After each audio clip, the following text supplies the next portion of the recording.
Welcome to the Banker Lamp. Please enjoy the video. You begin by verifying how Excel stores those point zeros and then act. First, select the column and inspect alignment.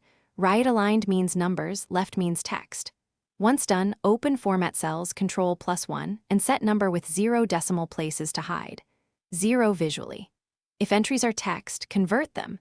Use data text to columns with delimited finish, or enter equals value, A1 in a helper column to turn text into actual numbers. These choices determine whether you change formatting or transform values. Now you decide whether to fix via formatting or convert data itself.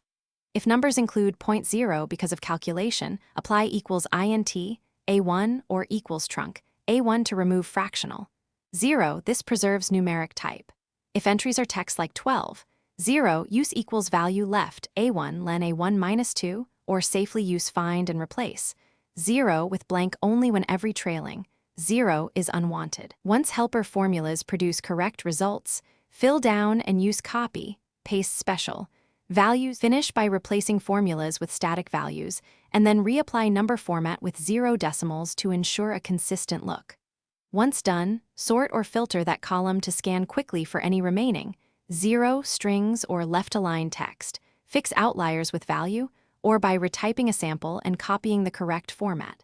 Make sure to save a backup before mass edits. If things go wrong, use isNumber to locate text numbers, then convert them by multiplying by 1, or using value to restore true numeric values.